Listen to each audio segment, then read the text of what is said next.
Almost 6 months after the East Palestine train disaster, Norfolk Southern Railway has continued spending millions in cleanup costs to help the village recover.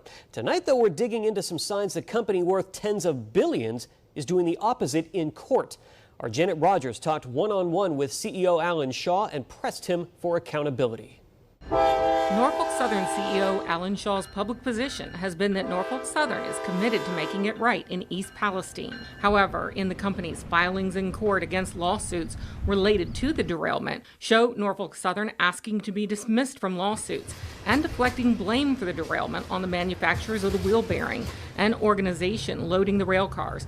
We asked the CEO Shaw to reconcile his public promises with the company's legal efforts to avoid future financial responsibility. The NTSB's preliminary report said that the Norfolk Southern crew was operating appropriately, that the hot box detectors were working as designed, and there were no track defects. And the NTSB's report is focused on a catastrophic failure of a wheel bearing of a car that no railroad owns.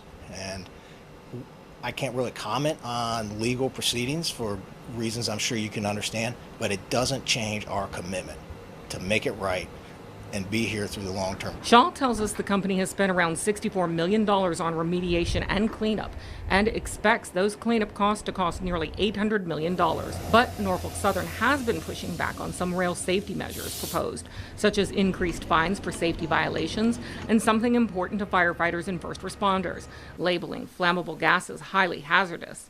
The CEO didn't explain why the company opposes those, but emphasized Norfolk Southern is supporting several bipartisan changes in safety regulations. One of my immediate acts after the derailment was to open up a first responder training facility in Ohio to help train and serve the first responders, the brave first responders from Ohio and Pennsylvania and West Virginia who rushed to the scene.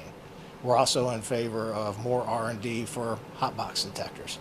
We're in favor of more triennial inspections of rail cars, of railcar safety standards. So there are many things in those bills that we fully support. We asked Shaw if financial considerations for getting the rail lines back on track played a part in the multi-billion-dollar corporation supporting the vent and burn decision that led to an explosion of chemicals over East Palestine and the region. We'll continue with his answer on Sunday. With more local news, I'm Janet Rogers.